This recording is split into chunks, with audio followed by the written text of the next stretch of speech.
There is a moment in every person's life when the floor disappears beneath them. Not slowly, not with a warning, but all at once, without mercy, without apology, and without a single soul standing nearby to catch them. For Arthur Pendleton, that moment did not come during a market crash or a courtroom verdict or even a middle-of-the-night phone call. It came on a quiet Tuesday morning when he reached across the bed and felt nothing but cold sheets. It came when he walked to his wife's closet and found it stripped bare, as though she had never lived there at all. It came when he opened his laptop, pulled up his business accounts, and watched the color drain from his own reflection in the screen. In the space of a single morning, Arthur Pendleton discovered that the woman he had loved, trusted, and built a life with had not simply left him. She had dismantled him, piece by piece, dollar by dollar. Over 14 months, while he slept beside her, while he kissed her good morning, while he signed birthday cards to her mother, she had been quietly, methodically, and completely emptying everything he had ever worked for. And then she had vanished. No note, no explanation, no would-be, just silence, and the sound of a life collapsing in real time. But here's the thing about this story that I need you to understand right from the very beginning, because this is not a story about betrayal, even though betrayal is woven into every single thread of it. This is not a story about money, even though the money matters more than you might think right now. This is a story about a cold January morning 10 years before all of this happened, when Arthur Pendleton pulled his car over on a busy New York City street corner, stepped out into the freezing wind, and sat down on a curb beside a hungry man with a food cart that was one permit violation away from being shut down forever. What happened between those two men on that curb, what was said, what was given, and what was quietly carried forward across an entire decade, is the reason you are here right now. And I promise you, by the time we reach the end of this story, you will understand why that one moment on that cold curb mattered more than any of the $47 million Arthur Pendleton ever made or lost. Before we go any deeper into this story, we want to hear from you. Let us know in the comments where you're watching from. We would love to hear from you. And please do not forget to hit that subscribe button so you never miss any of our upcoming videos. Now, let's get back to Arthur. Before we take you all the way back to the beginning of Arthur Pendleton's story, I want you to hold 3 questions in your mind as you watch this, because these are the questions that will keep pulling you forward through every twist and every turn that is coming. The first question is this: how does a man who built a $47 million company from nothing, a man described by his own employees as one of the sharpest and most careful businessmen they had ever worked for, how does a man like that get taken apart so completely by the one person he trusted most and never see a single warning sign? The second question is this: who was Victoria Pendleton before she became Arthur's wife? And what was she doing in the years before she walked into his life that tells us everything we should have known from the very beginning? And the third question, the one I suspect is already forming at the back of your mind, is the one this whole story is really about. What could a man named Miguel Reyes, a street food vendor who had once been sleeping in a shelter, a man who had spent years living at the absolute edge of survival, what could a man like that possibly carry back to Arthur Pendleton's door that $47 million never could? Keep those 3 questions with you. Every single one of them gets answered before this story is done, but they do not get answered the way you were expecting. To understand what Arthur Pendleton lost, you first have to understand what he built. And more importantly, you have to understand where he came from, because where he came from is the key to understanding everything about the kind of man he was. Arthur grew up in Gary, Indiana, in a neighborhood where ambition was both the most common dream and the most punished reality. His father, James Pendleton, worked 31 years in a steel processing plant and never once complained about it. Not because he loved the work, but because he believed that a man who provided for his family had nothing to complain about. That was the code Arthur grew up inside. You worked. You did not quit. You did not ask for things you had not earned. And if the world was not going to hand you anything, then you went and built it with your own 2 hands. By the time Arthur was 24 years old, he had saved enough money from 3 different jobs: warehouse loader, overnight delivery driver, and weekend construction, to rent a small office space in a commercial building on the south side of Chicago and register a logistics company under his own name. There was no investor. There was no family money. There was no safety net. There was just Arthur, a secondhand desk, a landline phone, and the kind of stubborn belief in himself that people either find deeply inspiring or quietly irritating, depending on whether it succeeds or not. In Arthur's case, it succeeded. Not overnight, and not without real sacrifice, but over the following 15 years, the company he built out of that rented office grew into a regional logistics operation with contracts across 5 states, a staff of over 200 people, and a net worth that eventually cleared $47 million. His employees had a nickname for him that followed him all the way to the top. They called him the man who remembered, not because he had a good memory for numbers or contracts, though he did. They called him that because no matter how large the company got, Arthur Pendleton never forgot where each one of them came from. He knew which employees had sick parents at home. He knew which ones were paying their way through night school. He was known to quietly cover medical bills for staff members who could not afford them, without announcement, without expectation of gratitude, and without ever mentioning it again. That was Arthur Pendleton. That was the man at the center of this story. And every morning, without fail, he drove the same route to work that he had always driven, through the old neighborhoods, past the corner stores and the laundromats and the faces that reminded him of his father, because he never wanted to forget what the other side of the life he had built looked like.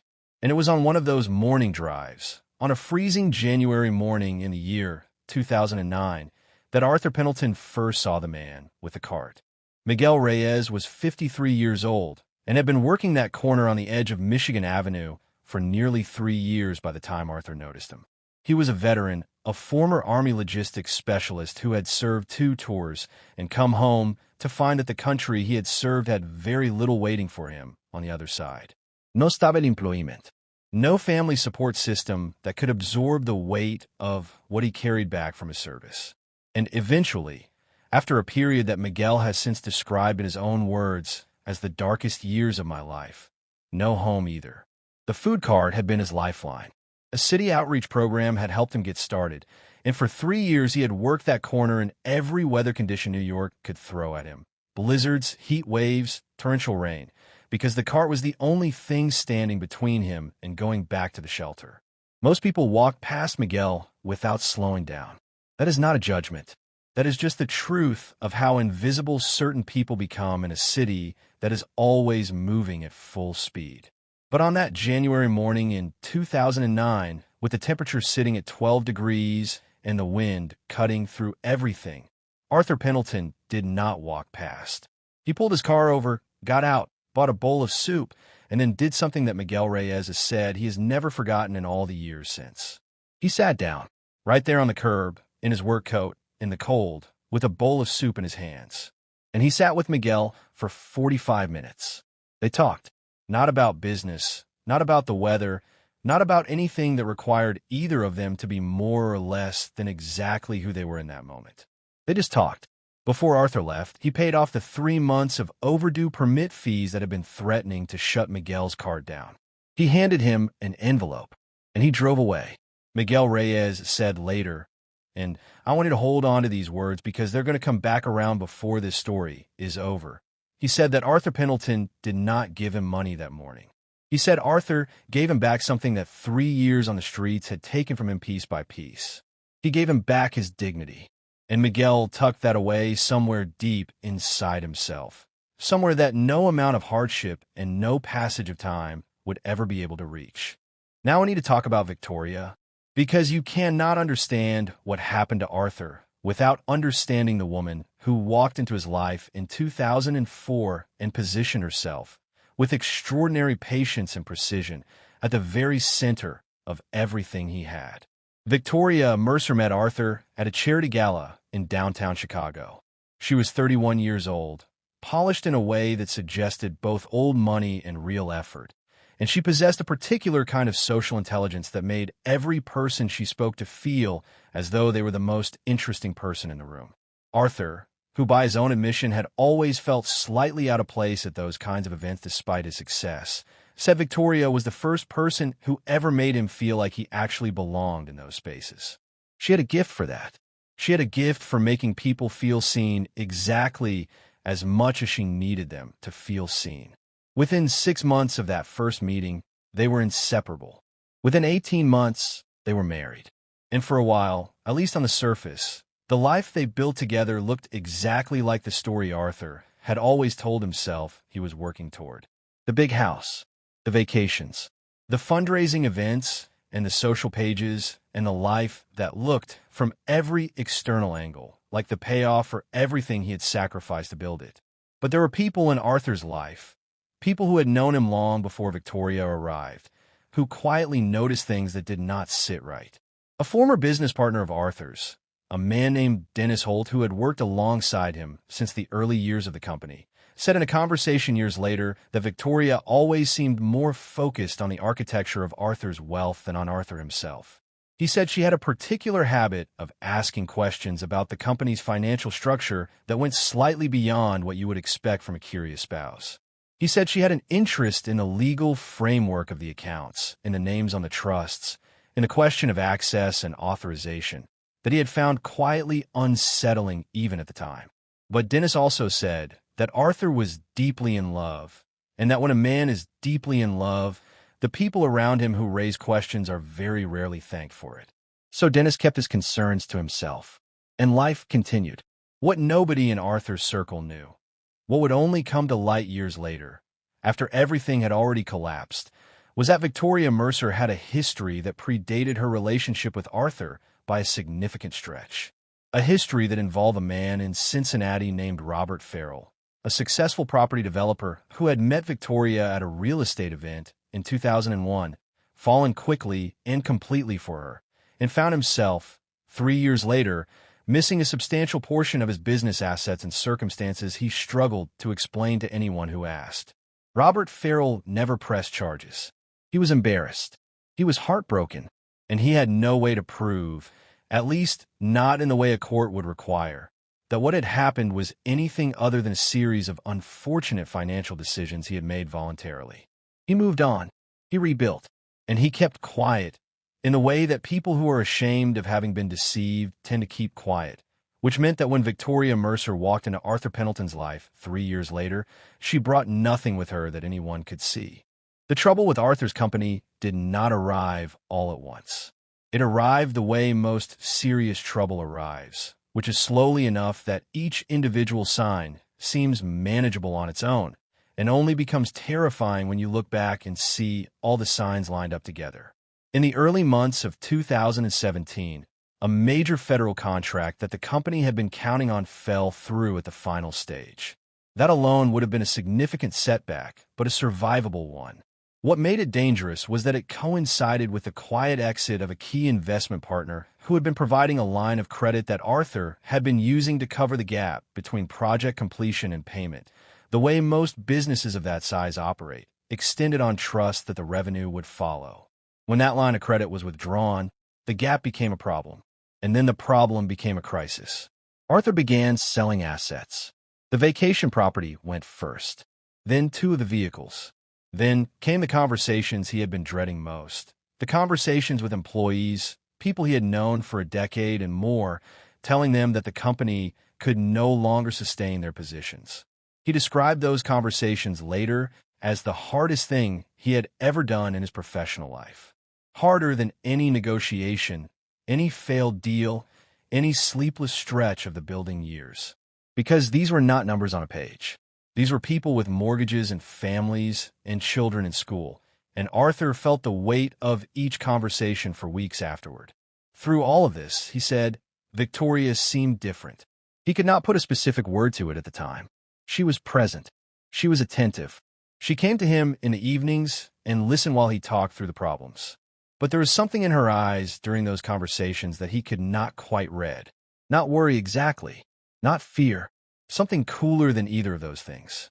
He dismissed it. He told himself he was projecting his own anxiety onto her reactions. He told himself that people process stress differently, that her stillness was her way of being strong for him, that the distance he sensed was just the distance that financial strain puts between 2 people who are both trying to hold things together. He was wrong about all of it. What he was reading in Victoria's eyes was not anxiety, and it was not strength.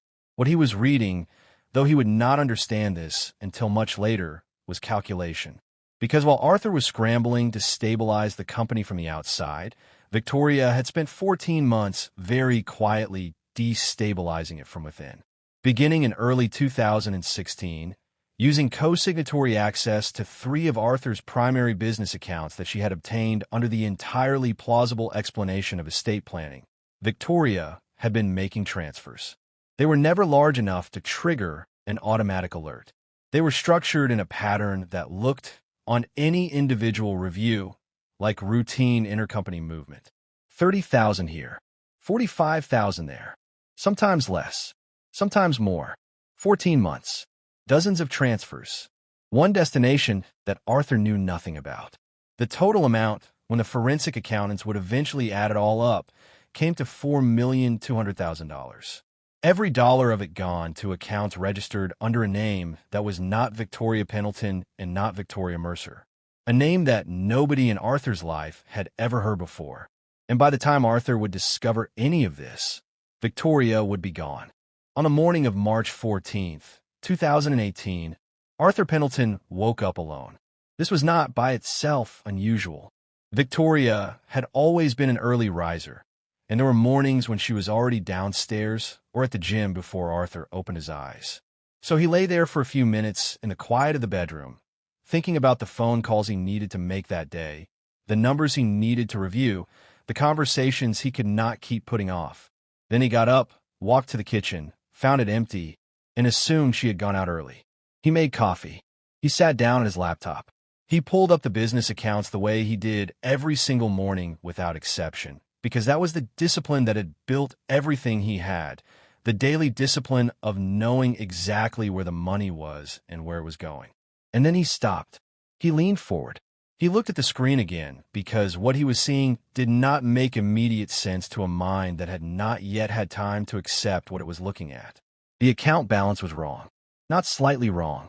Not the kind of wrong you get from a delayed transaction or a processing lag.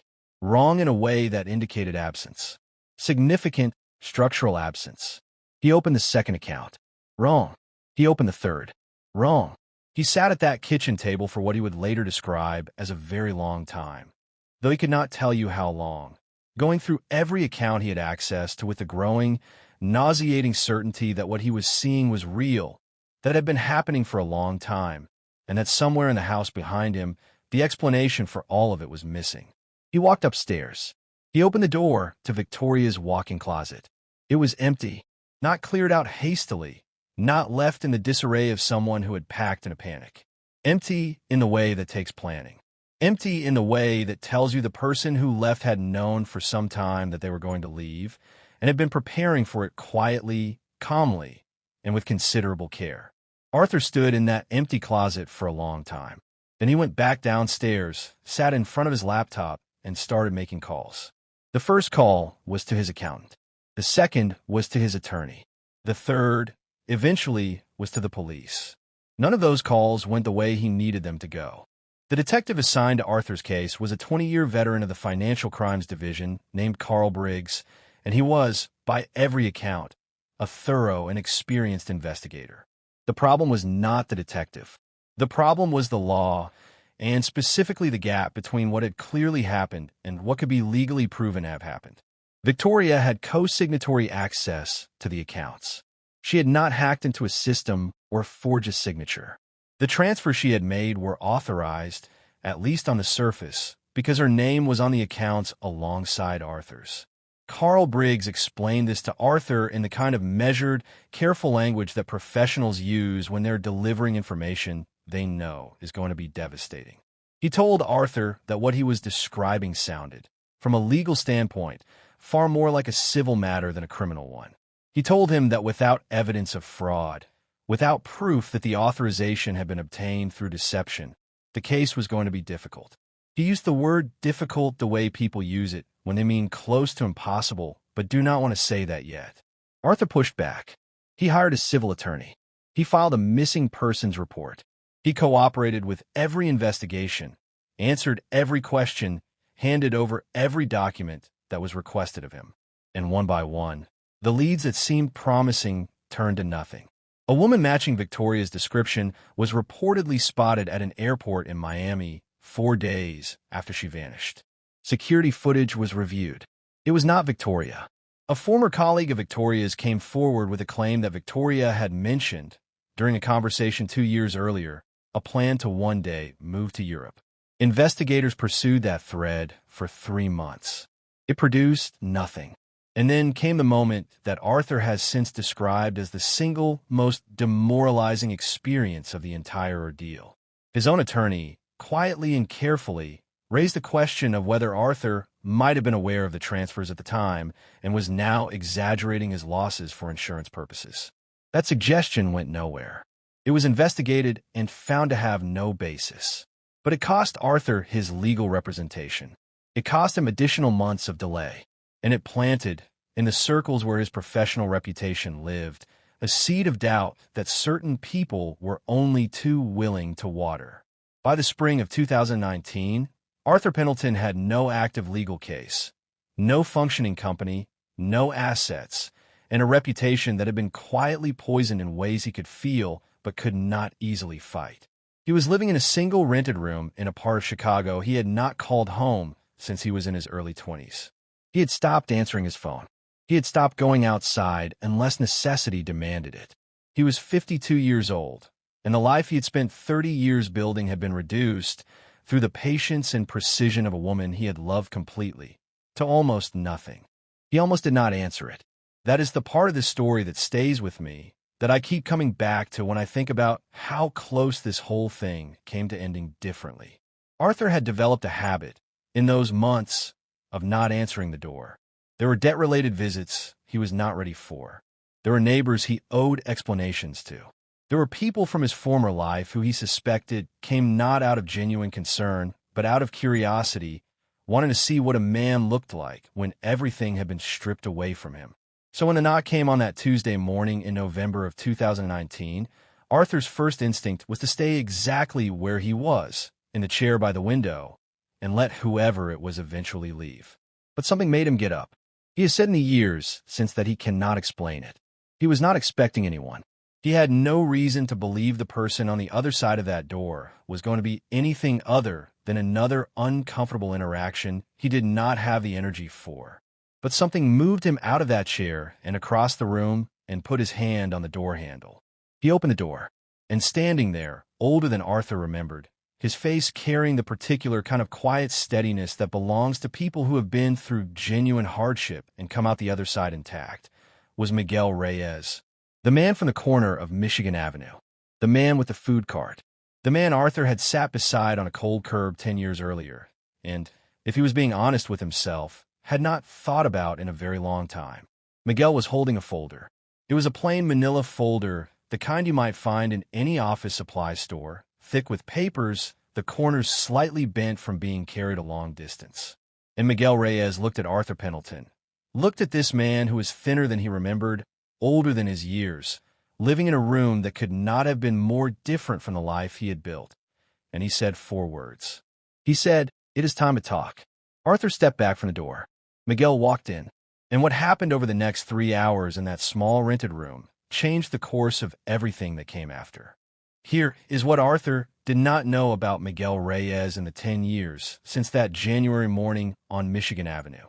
After Arthur paid off his permit fees and handed him that envelope and drove away, something shifted in Miguel in a way that he has described as both gradual and irreversible. It was not that the money changed everything immediately. It was that the act behind the money changed something. It was that a man with $47 million had taken 45 minutes out of his morning to sit on a cold curb and treat Miguel Reyes like a person whose life mattered and whose story was worth hearing. Miguel had been carrying a version of himself for 3 years that had been defined almost entirely by what he had lost: his service, his home, his sense of purpose, the feeling that he was a man the world had any use for. Arthur Pendleton, without knowing any of this, without any intention beyond basic human decency, had handed that version of himself back to him. And Miguel Reyes had decided, very quietly, that he was going to do something with it. Over the following years, he used the stability Arthur's help provided to grow his cart operation. 1 cart became 2. A modest catering contract with a local community center became a small, but legitimate food service company. By 2015, Miguel Reyes had a registered business, 3 delivery vans, a team of 8 employees, several of them veterans he had hired deliberately because he knew from personal experience what the reentry into civilian working life felt like, and contracts with schools and organizations across 2 boroughs of New York City. He had also, through all of this, never stopped paying attention to Arthur Pendleton. He had followed Arthur's career at a quiet distance over the years. He had read the business coverage and felt a particular kind of satisfaction at each milestone, the way you feel satisfaction about something you had a very small, very private part in. And when the coverage changed, when the stories about Arthur's company stopped being about growth and started being about difficulty, and then when the stories about the difficulty stopped appearing entirely and were replaced by the kind of silence that in business usually means something has gone very wrong, Miguel started paying closer attention. He started asking questions through the professional network he had built, carefully and without drawing attention to himself. And through a series of conversations, through connections made at catering events and community meetings, and the slow accumulation of trust that comes from years of showing up and doing the work, Miguel Reyes began to find threads. And when you pull enough threads in the right direction, eventually what you get is a picture. The folder that Miguel carried into Arthur's rented room that Tuesday morning in November of 2019 contained 47 pages. Arthur would later say that he sat down at his small kitchen table to look through it and did not stand up again for 2 hours. The documents Miguel had assembled, through publicly available records, through property filings and corporate registration databases and immigration records that anyone with enough patience and determination could access, told a story about Victoria Pendleton that went back years before she had ever met Arthur. They showed a pattern of property purchases made under a second name, a name that had been used in 3 overseas transactions between 2015 and 2017. A property in Portugal, one in the Cayman Islands, and one in a quiet coastal town in southern Spain. All 3 purchased during the exact 14-month window when money had been systematically disappearing from Arthur's accounts. The documents also contained contact information for 2 individuals, former professional associates of Victoria's from before the Chicago years, who had agreed, after conversations with Miguel, to provide written statements describing a pattern of behavior they had personally witnessed in the years before Victoria met Arthur. And then there was the information about Robert Farrell, the property developer from Cincinnati who had suffered a strikingly similar financial dismantling in the years before Victoria arrived in Arthur's life, and who had stayed silent, for years, out of a combination of shame and helplessness. Miguel had found him. He called him. He had spent 3 conversations carefully, respectfully explaining what he had found and what it might mean if Robert was willing to speak. And Robert Farrell, after more than a decade of silence, had said yes. Arthur sat at that kitchen table and read every single page of what Miguel Reyes had spent 14 months assembling. And when he finished reading, he looked up at Miguel, who was sitting across from him with the particular kind of stillness that belongs to people who have done something they know matters and are waiting to see if it lands the way they hoped it would. And Arthur Pendleton, for the first time in nearly 2 years, felt something he had almost forgotten he was still capable of feeling. He felt like the story was not over. The 47 pages in Miguel's folder gave Arthur's case something it had never had in all the months of investigation and dead ends and dismissed leads. It gave it a paper trail that crossed international jurisdictions. And that one fact transformed the entire legal character of what had happened to Arthur Pendleton. It was no longer, in the eyes of the law, a domestic civil dispute between a husband and wife over shared accounts. It was a potential international fraud case involving the deliberate movement of stolen assets across national borders using a false identity. That distinction mattered enormously. With Miguel's documents as a foundation, Arthur was able to secure pro bono representation from a law firm that specialized in cross-border financial crime, a firm that had been actively looking for exactly the kind of documented paper trail that Miguel had spent 14 months building. Within 4 months of Miguel knocking on that door, a formal federal investigation had been opened. Interpol had been notified. Robert Farrell's statement had been formally received. The 2 former associates of Victoria's had provided their written accounts. And the picture of who Victoria Pendleton really was, The picture that had been sitting in plain sight, buried under a carefully constructed identity for over a decade, was finally visible to the people who had the authority to act on it. In February of 2020, acting on information provided to Interpol by American federal investigators, Victoria Pendleton was located in a coastal villa in southern Spain, living under the secondary name that had appeared in Miguel's property records. She was detained. She was extradited. And Arthur Pendleton received a phone call on a Wednesday morning that he had spent almost 2 years believing he would never receive. He sat in his rented room for a long time after he put the phone down. Then he did something he had not done in nearly 2 years. He cried, not from loss, not from pain, not from the particular hollow grief of a man who has had everything taken from him. He cried because for the first time and longer than he could precisely remember, the weight of feeling like the story was someone else's to finish had been lifted from him, and he was finally, fully, unambiguously on the right side of it. Victoria Pendleton entered a guilty plea in October of 2021 on 2 federal counts of wire fraud and 1 count of aggravated financial deception spanning multiple jurisdictions. She was sentenced to 7 years in federal prison. The overseas properties were seized. A portion of the recovered assets, just over $1,100,000 after legal costs, was returned to Arthur. It was not $4 million. It was not $47 million. It was not the life he had built and lost. But Arthur has said, in the years since, that sitting in that courtroom and hearing the verdict read aloud was not about the money in the way he might once have expected it to be. He said it was about something harder to name than money.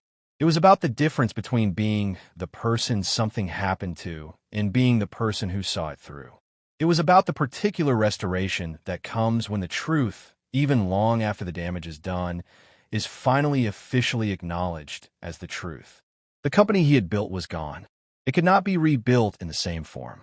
But Arthur Pendleton, using the settlement funds and the particular kind of clarity that comes from having lost nearly everything and found your way back through it, started a smaller consulting firm helping mid-sized logistics companies navigate the exact kinds of structural vulnerabilities that have been used against him. He was not trying to rebuild the empire. He was building something different, something scaled to what actually mattered. And Miguel Reyes, whose catering company had by this point grown to employ 22 people across 4 neighborhoods in New York City, continued the work he had been doing since the day Arthur Pendleton sat down beside him on a curb and treated him like a man whose life was worth 45 minutes of someone else's morning. The 2 men meet for coffee every few months. Arthur drives to New York. Sometimes Miguel comes to Chicago. They sit across from each other the way people sit across from each other when they have shared something that most people around them will never fully understand, and they drink their coffee and they talk. And the last time they sat together, Miguel said something that Arthur told me he thinks about more than almost anything else in the years that have followed all of this. He looked across the table at Arthur, and he said, "You did not save me, Arthur.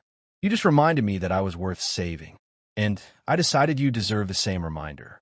I've been thinking about this story for a long time, about what it means and what it asks of us, and the more I sit with it, the more I keep coming back to one thing. Not the fraud, not the verdict, not even the extraordinary thread of coincidence and determination that brought Miguel Reyes back to Arthur's door at the exact moment Arthur needed him most.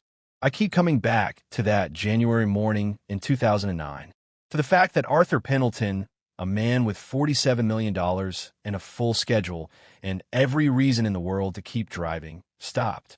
He stopped the car. He got out. He sat on a cold curb with a stranger, and he stayed there for 45 minutes, and he gave that stranger nothing more or less than his full, unhurried, genuine human attention. He did not do it because he expected anything in return. He did not do it for recognition or approval or any reason that could be measured or tracked or justified by the logic of return on investment. He did it because that is the man he was. And that one morning, that single, unremarkable, deeply ordinary act of seeing a human being who was being walked past by everyone else and choosing not to walk past, quietly echoed forward through 10 years of time, through loss and betrayal and collapse and silence, and came back in the form of a manila folder and 4 words spoken in a doorway to save his life. Not his financial life. His life. The one that is made of purpose and dignity and the knowledge that the things you do when no one is watching and nothing is required of you are the things that ultimately define you. That is what Miguel Reyes brought to that door. That is what no amount of money could ever have purchased and no amount of money was ever able to take away. And I want to leave you with the same question I have been sitting with ever since I first heard this story. Think about the people in your own life. The ones you helped without expecting anything back. The ones who helped you. The connections that time and circumstance have stretched thin or pushed to the edge of memory. Because if this story teaches us anything, it is that kindness does not expire. It travels further than we know, through more years than we can track, through more darkness than we can foresee. And it comes back. Not always. Not on a schedule. Not in the form we would have predicted. But it comes back. And when it does, when that knock finally comes at the door, it brings with it something that $47 million never bought and a calculated disappearance could never steal. It brings you back to yourself. And that, in the end, is the only fortune that has ever truly mattered. If this story moves something in you today, share it with someone who needs to hear it. Not because an algorithm needs the numbers, but because some stories deserve to travel further than one screen. If you want more stories like this one, stories about loyalty, about loss, about the moments that quietly decide who we are, hit that subscribe button right now. We bring you stories every week, and every single one is worth your time. And in the comments below, tell me this. Is there someone in your life, someone you helped, or someone who helped you, that this story made you think of today? Write their name, or just write what you felt. Because the conversation that happens in the comments of a video like this one is, in its own way, another version of the same thing this story is about. People choosing to be seen by each other, if only for a moment. I will see you in the next one.